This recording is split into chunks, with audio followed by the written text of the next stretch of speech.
Well, hello and welcome back to the channel. My name's Alan and this is Blue Yonder Moto. Well, today I'm out for a ride. It's a lovely summer's day. Got to be done, hasn't it? You've got to get out there on a sunny Sunday. Got to get out and ride.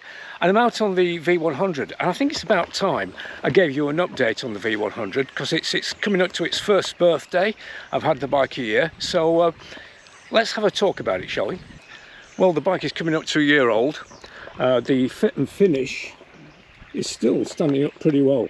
I haven't had any problems with paint rubbing or any leaks. You know, the infamous V100 leaks which appear in the channel down here.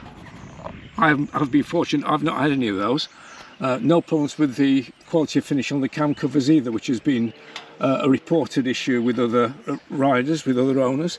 And as you can see, you know, the overall finish of the bike still looks, despite the fact it needs a good clean, but that aside, the bike still looks $1 million, doesn't it? And I think that's the thing that sets this bike apart. It is such a good looking machine. But like all machines, it has issues. And this one's had a couple of issues. So let's talk about those, shall we? Well, the first issue is an issue of a little bit of, you could call it clutch drag or forward creep when you engage first gear. It's not massive, it's just become noticeable over the last few weeks. Let's watch this clutch drag, shall we? So if I engage first, see, I know there's that jump and there's that clunk that has been there from day one, but it's more noticeable when the engine is warm. So here we go again. See, just that lurch forward. Obviously it's something that needs looking at. Possibly connected to that, I don't know. You tell me. If there are any experts out there, please correct me if I'm wrong in my assumptions here. But the other thing is that I've noticed a little bit of hunting on the bike. You know, it's not too bad at the moment, fifth gear, 45 miles an hour. But if you're on a slightly closed throttle, doing about 13 third or fourth, you just feel that little bit of hesitancy, that little bit of hunting feel from the fuel injection. And again, that is something that's only started relatively recently. Yeah, so that hunting, it makes riding smoothly at urban speeds quite difficult, or increasingly difficult. Not a major issue at the moment, but it's something that definitely needs looking at. And I'd be really interested to hear from other V100 owners. Have you had any fueling issues, any hunting on that partially closed throttle? And also, have you had any of this clutch creep or clutch drag? Otherwise, the bike has been absolutely fine. This is what you've got to be aware of. There's a lot of bad driving in the UK, I have to say. So the bike has done 2,804 miles.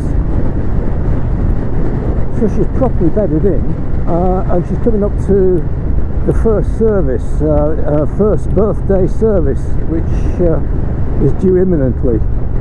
But with Guzzi's, you can't take them early. If you take them early and have it serviced early, when the service light does come on, you can't cancel it. So you've got the period from when the light comes on to when you actually do get it serviced again, which can be another 12 months with the service light on.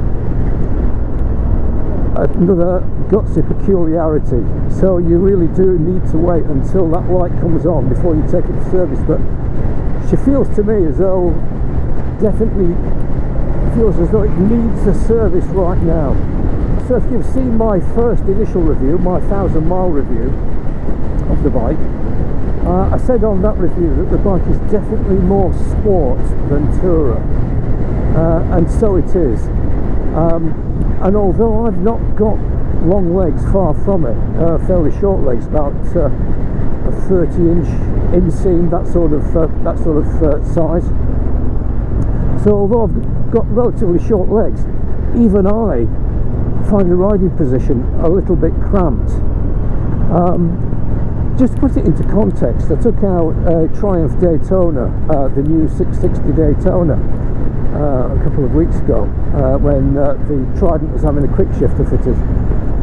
So I took that out, and I expected the worst in terms of riding comfort or riding position. But you know what? Actually, it felt better than the V100.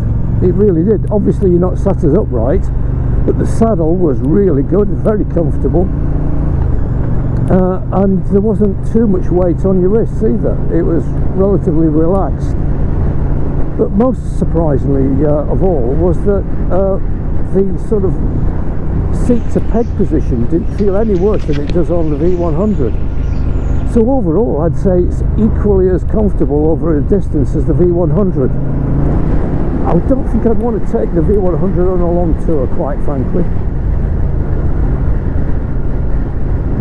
I don't think it's really a touring bike, certainly not the sort of bike I would look for in terms of touring. So it's been a little bit of a disappointment, I think, in that respect. The other thing I've noticed relatively recently is the bike just chucks out copious amounts of engine heat, and on warm days like today, it says it's 27 degrees. I think that's a little optimistic, to be honest, but still quite a warm day.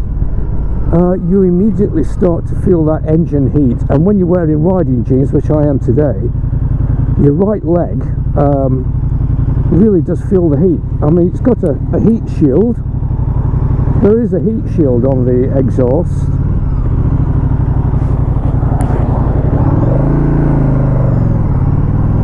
There is a heat shield on the exhaust, but you know what?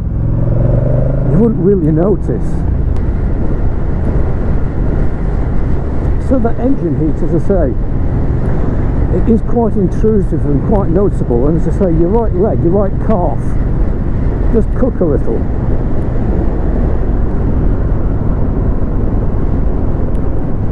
Another dreadful road. Picturesque, but absolutely appalling road surface. This is why I tend to ride in Lincolnshire rather than Nottinghamshire, because the roads are just so much better.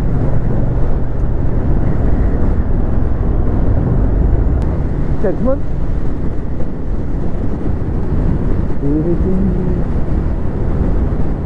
so this is still the Sherwood Forest Clumber Park area. This is the main Sherwood Forest area that we're coming into. It's quite a big area. I don't know how many acres it is, but it's a lot.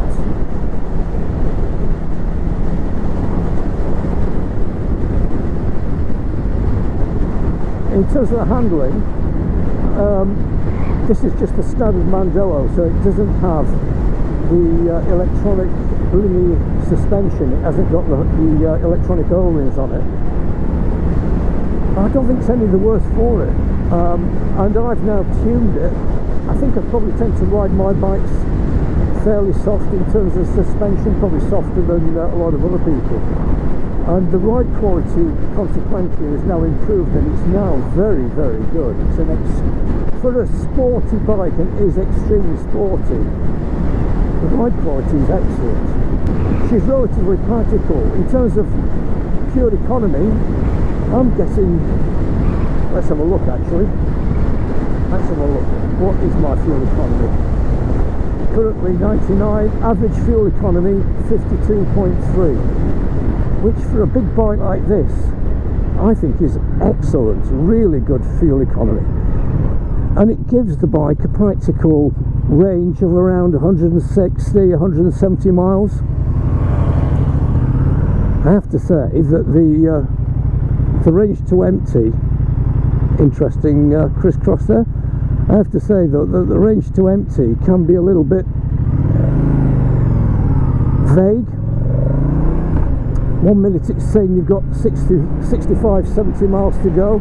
The next minute it's dropped dramatically and suddenly the fuel lights come on. So it can be a little bit inconsistent.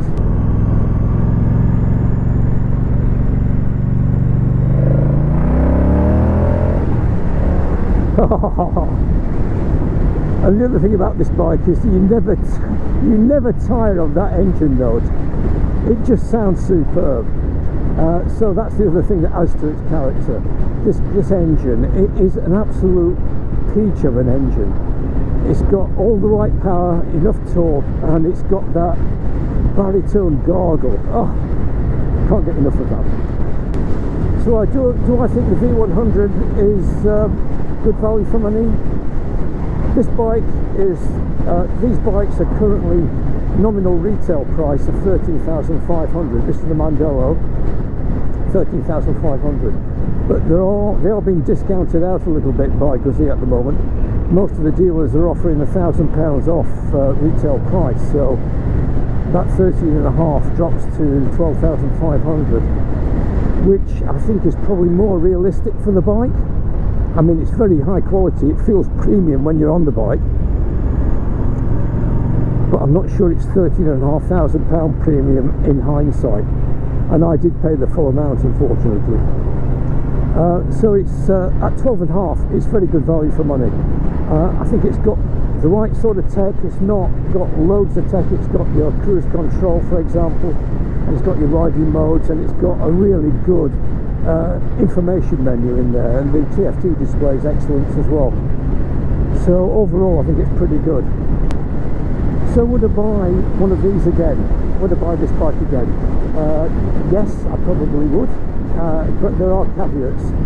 I wouldn't pay the 13.5 for it that I paid last time. I would be looking to pay the maximum discounted price, which is 12,500. I think that's a fair price for the bike.